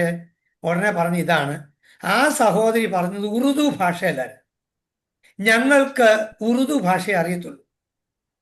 ഉറുദു ഭാഷയിൽ ഞങ്ങളോട് പറഞ്ഞത് വായി കിടക്കുന്ന തമ്പാക്ക് കൊണ്ട് തുപ്പിക്കള, ഇത് ദൈവസാന്നിധ്യമുള്ള സ്ഥലമാണ്, നിങ്ങൾക്ക് പരിശുദ്ധാത്മാവിന്റെ സാന്നിധ്യം ഇവിടെയുണ്ട്, ദയവായി നിങ്ങൾ പുറത്തുപോയി നിങ്ങളുടെ വായിൽ കിടക്കുന്ന വെറ്റയും പുകയും തമ്പാക്കെല്ലാം കളഞ്ഞ് ക്ലീൻ ചെയ്ത് കയറി വാ, നിങ്ങൾക്ക് ദൈവവചനം സന്ദേശം നിങ്ങൾക്ക് നൽകാം എന്ന് ഞങ്ങൾ ജനിച്ച ഞങ്ങളുടെ ഭാഷയല്ല ഇവര് പറഞ്ഞെന്നു.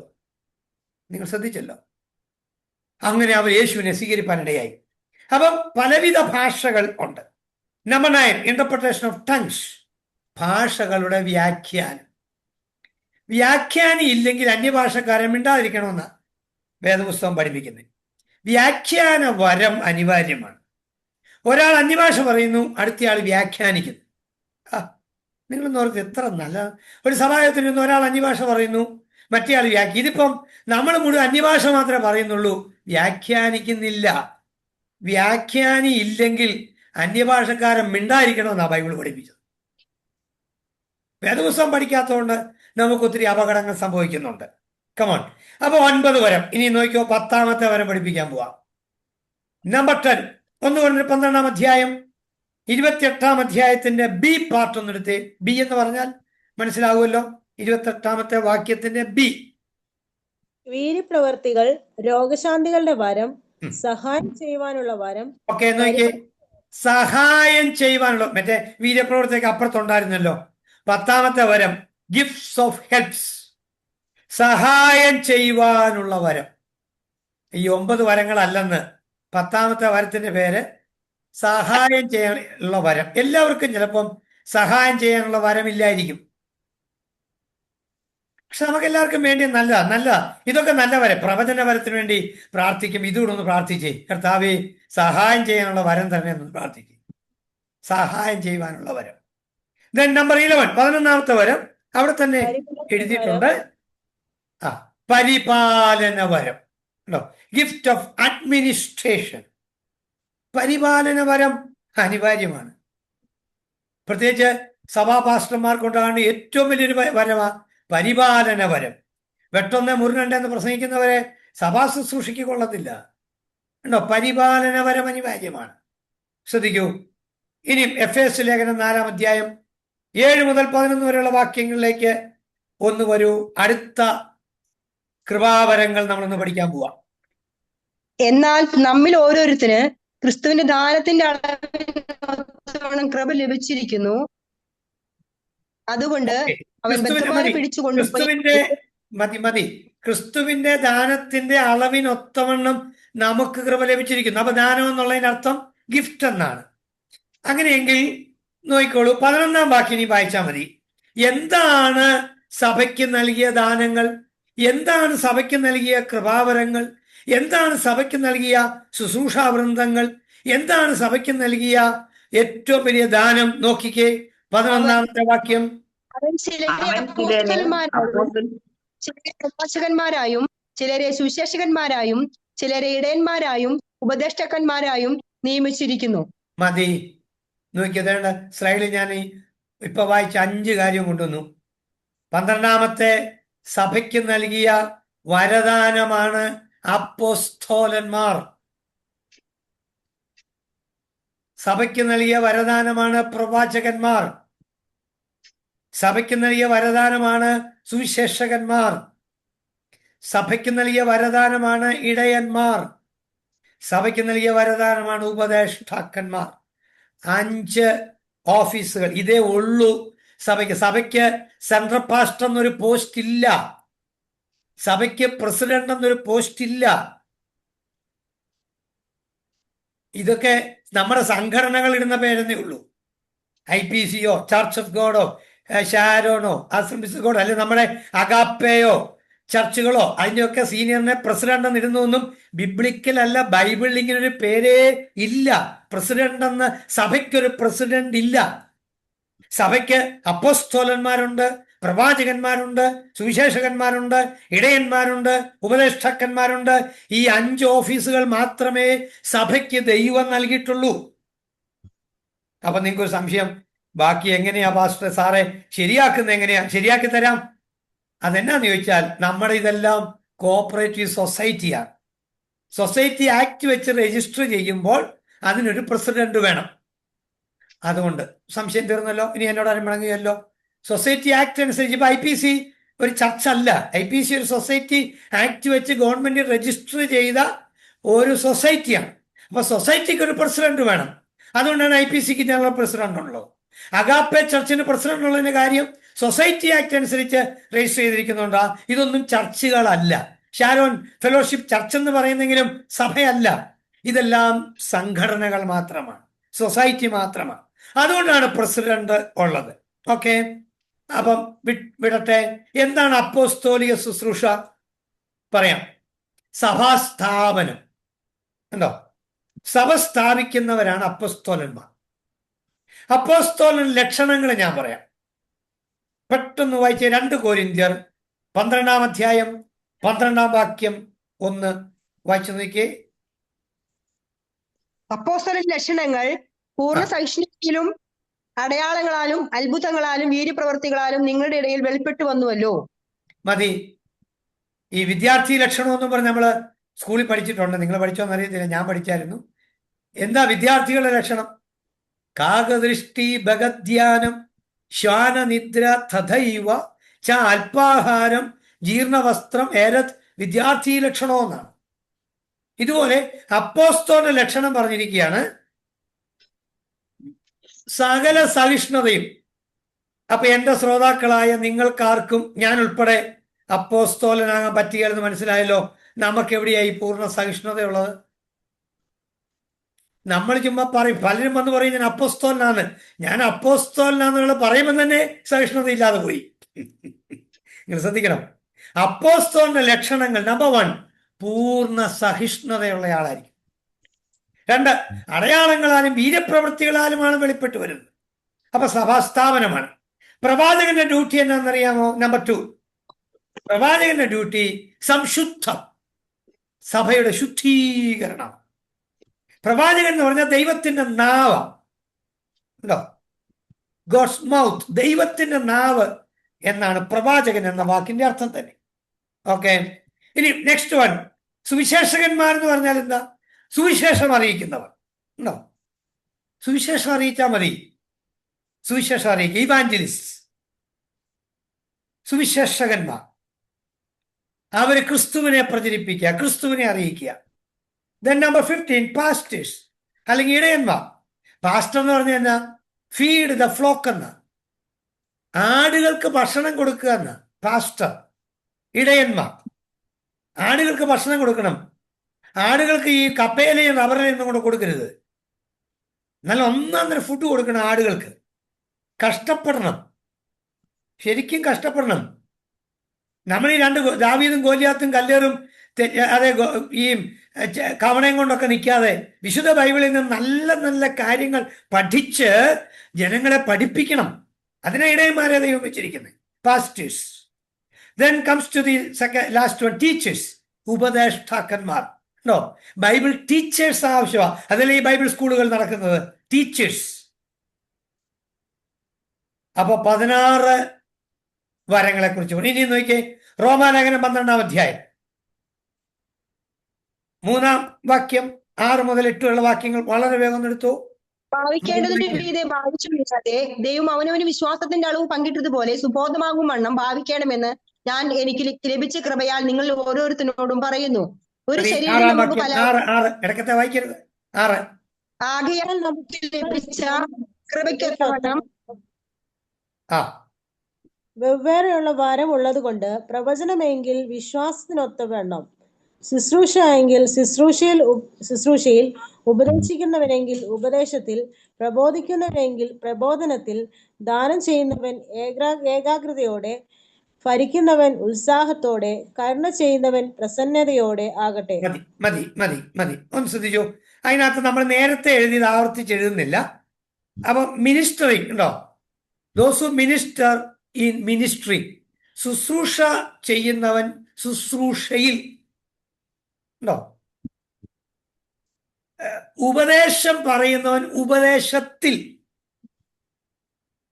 പ്രബോധനം പറയുന്നവൻ പ്രബോധനത്തിൽ. ശ്വാസത്തിന്റെ അളവ് പങ്കിട്ടതുപോലെ വെവ്വേറെ വരം ദൈവം നൽകിയത് കൊണ്ട് അവരതുമൂലം ചെയ്യട്ടെ എന്ന് പറഞ്ഞ് റോമലേഖനം 12-ാം അധ്യായത്തിന്റെ 6-ാം വാക്യം മുതൽ പറഞ്ഞതാണ് ഇവിടെ നമ്പർ ഇട്ടിരിക്കുന്നത്. 17 വിശ്വാസത്തിന്റെ അളവ് പങ്കിടുന്നത് പോലെ, 18 ശുശ്രൂഷയിൽ, 19 ഉപദേശത്തിൽ, 20 പ്രബോധനത്തിൽ. ഇനിയും 21 നമ്മളതും വായിച്ചു.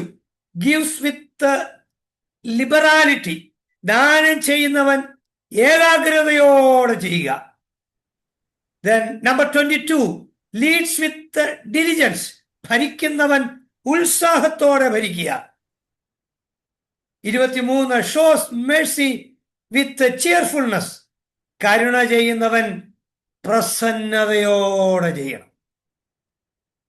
23 വരങ്ങളായി. 1 പത്രോസ് 4-ാം അധ്യായം 10-11 വാക്യത്തിലേക്ക് വന്നേ. 1 പത്രോസ് 4-ാം അധ്യായം 10-11. ലഭിച്ചതുപോലെ വിധമായുള്ള ദൈവകൃപയുടെ നല്ല ഗൃഹകാരന്മാരായി അതിനെ കൊണ്ട് അന്യോന്യം ശുശ്രൂഷിപ്പീൻ. നല്ല ഗൃഹവിചാരകന്മാരാകണം.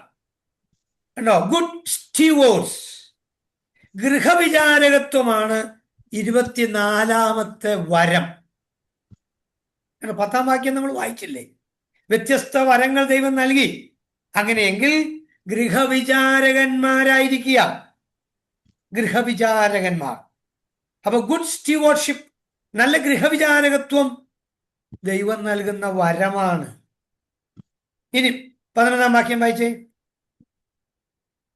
ഒരുത്തൻ പ്രസംഗിക്കുന്നുവെങ്കിൽ ദൈവത്തിന്റെ അരുളപ്പാട് പ്രസ്താവിക്കുന്നു എന്ന പോലെയും, ഒരുത്തൻ ശുശ്രൂഷിക്കുന്നുവെങ്കിൽ ദൈവം നൽകുന്ന പ്രാപ്തിക്കൊത്തവണ്ണം ആകട്ടെ. ഓക്കെ. പ്രസംഗിക്കുന്നുവെങ്കിൽ ദൈവം നൽകുന്നതിനൊത്തവണ്ണം. കണ്ടോ? അതാണ് 25-ാമത്തെ വരം. പ്രസംഗം ഒരു വരമാണ്. പ്രീച്ചിങ് എന്ന ചില വേർഷനകത്ത് സ്പീക്സ് എന്നാണ് നടക്കുന്നത്. Those who speaks he have to speak. അല്ലെങ്കിൽ പ്രസംഗിക്കുക, മലയാളത്തിൽ പ്രസംഗം എന്ന് എഴുതിയിരിക്കുന്നത്. പ്രസംഗിക്കുന്നവൻ ദൈവത്തിന്റെ അരുളപ്പാട് അറിയിക്കുന്നത് പോലെ പ്രസംഗിക്കണം. പ്രസംഗം ഉഴപ്പാനുള്ളതല്ല. എന്തെങ്കിലും വിളിച്ചു പറയുന്ന വേദിയല്ല പ്രസംഗവേദി. വെൽ പ്രിപ്പയർ ആയിരിക്കണം. നല്ലവണ്ണം നമ്മൾ പ്രസംഗിക്കണം. പ്രിയരെ നോക്കി, 26-ാമത്തെ വരം സഫറിങ്സ് ആസ് എ ഗിഫ്റ്റ്. ഫിലിപ്പിയ ലേഖനം 1-ാം അധ്യായത്തിന്റെ 29-ാമത്തെ വാക്യം ഒന്ന് വായിച്ചു നോക്കൂ. അത്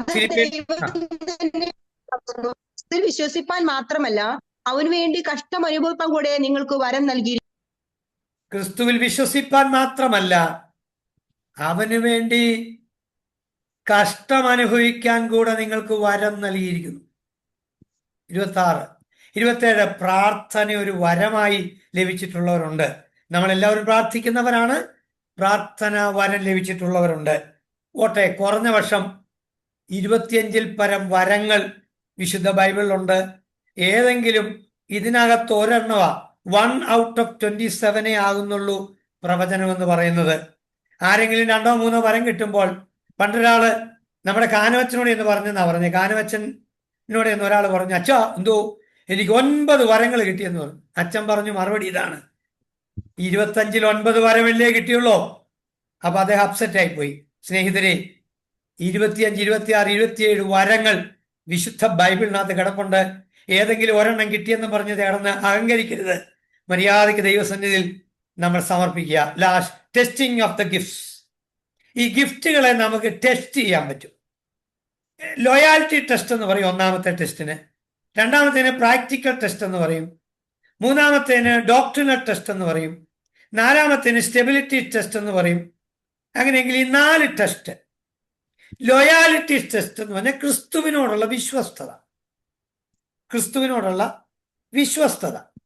നോക്കിക്കോളൂ, 2 യോഹന്നാൻ 7, 8 വാക്യങ്ങൾ മാത്രം ഒന്ന് വായിച്ചോളൂ. ജഡത്തിൽ വന്നവനൊന്ന് സ്വീകരിക്കാത്ത വഞ്ചകന്മാർ പലരും ലോകത്തിലേക്ക് പുറപ്പെട്ടിരിക്കുന്നുവല്ലോ. വഞ്ചകനും എതിർ ക്രിസ്തുവും ഇങ്ങനെയുള്ളവൻ ആകുന്നു. ഞങ്ങളുടെ പ്രയത്നഫലം കളയാതെ. ഞാൻ എന്റെ വിശദീകരണം പറയാം, മതി. അതായത് പ്രവചനവും ഈ വരങ്ങളൊക്കെ നല്ലതാ. യേശു ക്രിസ്തുവിനോട് വിശ്വസ്തത പുലർത്താത്ത ഒരു മിനിസ്ട്രിയും ഒരു വരങ്ങൾക്കും പ്രാധാന്യതയില്ല. മനസ്സിലാകുന്നുണ്ടല്ലോ? ശരിയായി വരം ലഭിച്ച ഒരാളോട് സംസാരിക്കുമ്പോൾ യേശു ക്രിസ്തുവിനെ കുറിച്ച് സംസാരിച്ചിരിക്കും. നമ്പർ 2, പ്രാക്ടിക്കൽ, പ്രായോഗിക പരീക്ഷണം. ഓക്കെ, 2 തെസ്സലോനിക്കർ 2-ാം അധ്യായത്തിന്റെ 11-12 വാക്യങ്ങളിലും 1 Corinthians 10-20 വാക്യങ്ങളിലൊക്കെ പ്രായോഗികമായ ചില നിർദ്ദേശങ്ങൾ നൽകിയിട്ടുണ്ട്. 2 തെസ്സലോനിക്കർ ഒന്ന് വായിച്ചു നോക്കിയോളൂ. സത്യത്തെ വിശ്വസിക്കാതെ അനീതിയിൽ രസിക്കുന്ന ഏവർക്കും ന്യായവിധി വരേണ്ടതിന് ദൈവം അവർക്ക് ഫോഷ്ക്ക് വിശ്വസിക്കുമാറ് വ്യാജത്തിന്റെ വ്യാപാര ശക്തി അയക്കുന്നു. ഈ വരപ്രാപ്തരായ പലരും കള്ളം പറയുന്നവരാണ്. ഫോഷ്ക്ക് വിശ്വസിക്കുമാറ് വ്യാജത്തിന്റെ ആത്മാവിനെ നൽകുക, അതിന്റെ വ്യാപാരം. അയ്യോ, കള്ളം പറയരുത്, വിശ്വസ്തത പുലർത്തണം. പ്രായോഗികമായി വളരെയധികം സത്യസന്ധത പുലർത്തണം. നമ്പർ 3, ഡോക്ട്രിനൽ ടെസ്റ്റ്, അടിസ്ഥാന ഉപദേശങ്ങൾ. അടിസ്ഥാന ഉപദേശം എന്ന് പറഞ്ഞാൽ അത് വായിക്കണമെന്നില്ല. അതായത് യേശു ക്രിസ്തുവിന്റെ രക്തത്താൽ വിടുതൽ പ്രാപിച്ച സംഭവത്തെ മറച്ചു വെച്ചിട്ട് വേറെ പ്രവചനം പ്രവചിക്കരുത്. ഒരു വ്യക്തി പുതുതായിട്ട് വന്നാൽ ക്രൂശ് മരണമാണ് നമ്മൾ പറഞ്ഞു കൊടുക്കേണ്ടത്.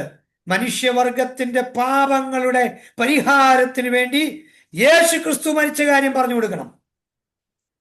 അതാ എബ്രായ ലേഖനത്തിനും പത്രോസിലും എഴുതി വെച്ചിരിക്കുന്നത് വ്യക്തമായിട്ട്.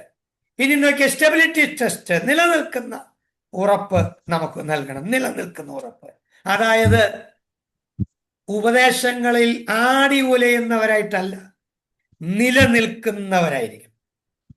ലാസ്റ്റ് ടോപ്പിക്, ആത്മാവിന്റെ ഫലങ്ങൾ. നിങ്ങൾക്കറിയാവുന്നതാണ് ആത്മാവിന്റെ ഫലങ്ങൾ. ഗലാത്യ ലേഖനം 5-ാം അധ്യായം 22-ാം വാക്യം കൂടെ വായിച്ചോളൂ. അതുകൂടെ വായിച്ചാൽ എന്റെ ക്ലാസ്സും തീർന്നു, ന്യൂമറ്റോളജിയും തീരും. ഓക്കെ. ആത്മാവിന്റെ ഫലമോ സ്നേഹം, സന്തോഷം, സമാധാനം, ദീർഘക്ഷമ, ദയ, പരോപകാരം, വിശ്വസ്തത, സൗമ്യത, ഇന്ദ്രിയജയം. ഈ വകയ്ക്ക് വിരോധമായി ഒരു ന്യായപ്രമാണവുമില്ല.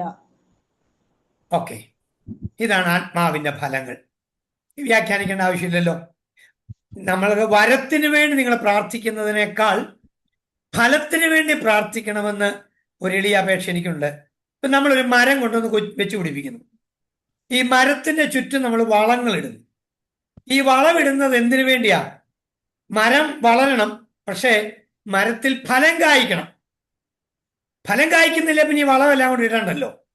അങ്ങനെയാണെങ്കിൽ ഞാനും നിങ്ങളുമാകുന്ന മരങ്ങൾക്ക് ചുറ്റുമിടുന്ന വളങ്ങളാണ് വരങ്ങൾ. വരങ്ങൾക്ക് വളങ്ങളുടെ സ്ഥാനമേ ഉള്ളൂ. നമ്മിൽ ഫലം കായ്ക്കുകയാണ് ചെയ്യേണ്ടത്. ഏതൊരു വൃക്ഷത്തെയും അതിന്റെ ഫലം കൊണ്ട് തിരിച്ചറിയാം.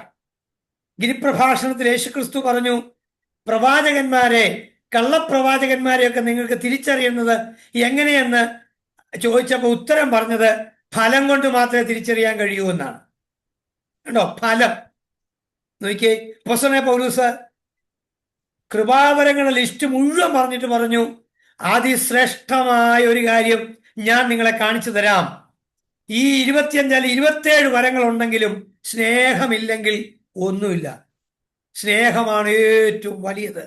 കണ്ടോ, അതാണ് ആത്മാവിന്റെ ഫലങ്ങളിൽ നമ്പർ 1 സ്നേഹം, നമ്പർ 2 സന്തോഷം, നമ്പർ 3 സമാധാനം, നമ്പർ 4 ദീർഘക്ഷമ, ദയ, പരോപകാരം, വിശ്വസ്തത, സൗമ്യത, ഇന്ദ്രിയ ജയം.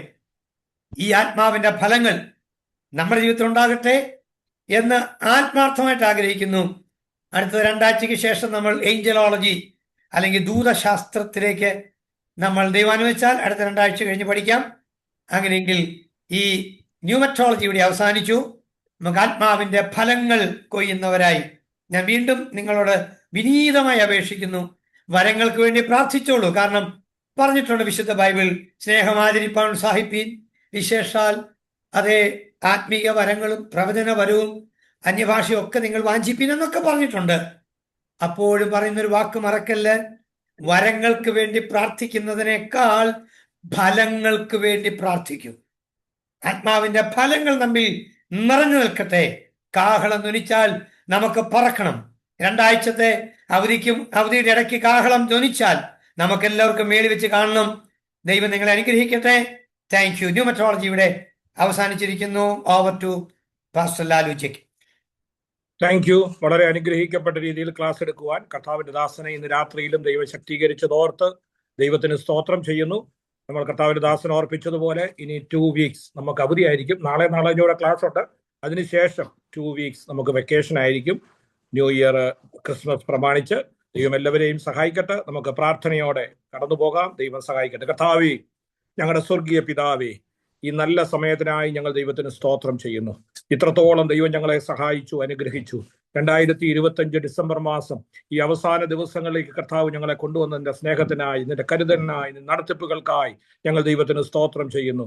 കഴിഞ്ഞ ചില മാസങ്ങളായി ദൈവവചനം പഠിപ്പാൻ ഒക്കെ ദൈവം സഹായിച്ചതോർത്ത് സ്തോത്രം. തുടർമാനമായി കർത്താവെ ഒരു ദിവസം പോലും മിസ് ചെയ്യാതെ ഈ ക്ലാസ്സുകൾ നടത്തുവാൻ സ്വർഗം ഞങ്ങളെയൊക്കെ സഹായിച്ചതോർത്ത് സ്തോത്രം. അത് കോർഡിനേറ്റ് ചെയ്യുവാൻ, എടുക്കുവാൻ കർത്താവ് ഞങ്ങളെയൊക്കെ സഹായിച്ചതോർത്ത് സ്തോത്രം. എല്ലാ നന്മകൾക്കും അനുഗ്രഹങ്ങൾക്കായി സ്തോത്രം ചെയ്യുന്ന കർത്താവെ, ഇന്ന് രാത്രി ദൈവവചനം പഠിപ്പിച്ച കർത്താവിന്റെ ദാസനായി സ്തോത്രം. കർത്താവിന്റെ ദാസൻ ഊന്നി പറഞ്ഞതുപോലെ ആത്മാവിന്റെ ഫലങ്ങൾ കർത്താവെ പ്രാപിച്ചുകൊണ്ട് കർത്താവിന് വേണ്ടി പ്രയോജനപ്പെടുവാൻ സ്വർഗം ഞങ്ങളെ സഹായിക്കണം. ഞങ്ങൾ ആക്കി വെച്ചിരിക്കുന്ന സ്ഥാനത്ത് വലിയ അനുഗ്രഹമായി തീരുവാൻ കർത്താവ് സഹായിക്കേണ്ടതിനായി പ്രാർത്ഥിക്കുന്നു. കർത്താവിന്റെ ദാസനായി സ്തോത്രം. ഇന്ന് ക്ലാസ്സിൽ ജോയിൻ ചെയ്ത എല്ലാ പ്രിയപ്പെട്ടവർക്കായി സ്തോത്രം ചെയ്യുന്നു. ഇതിന്റെ പ്രവർത്തനങ്ങളെ കർത്താവ് അനുഗ്രഹിക്കണമേ.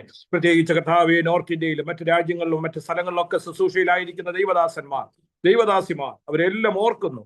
ഈ കർത്താവേ, ദൈവം കൃപയോടെ പുതുവർഷത്തിലേക്ക് പ്രവേശിപ്പാൻ ദൈവം എല്ലാവരെയും സഹായിക്കേണ്ടതിനായി പ്രാർത്ഥിക്കുന്നു. വീണ്ടും ഞങ്ങൾ കാണുവോളം ചിറകടിയിൽ മറയ്ക്കണം. സകലമാനും മഹത്വം എടുക്കണം. യേശുവിന്റെ നാമത്തിൽ തന്നെ. പിതാവായ ദൈവത്തിന്റെ സ്നേഹവും പുത്രനായ യേശു ക്രിസ്തുവിന്റെ കൃപയും പരിശുദ്ധാത്മാവിന്റെ സഹവാസവും സാന്നിധ്യവും നമ്മോടും പ്രത്യേകാലം ഇന്ന് ക്ലാസ് എടുത്ത കർത്താവിന്റെ ദാസനോട് ഇത് ജോയിൻ ചെയ്ത എല്ലാ പ്രിയപ്പെട്ടവരോടും ഈ ബൈബിൾ കോളേജിന്റെ പ്രവർത്തനങ്ങളോടും ഇന്ന് മുതൽ എന്നേക്കും ഉണ്ടായിരിക്കുമാറാകട്ടെ. ദൈവം എല്ലാവരെയും സഹായിക്കട്ടെ. നാളെ വൈകിട്ട് വീണ്ടും കാണാം. Thank you. Good night.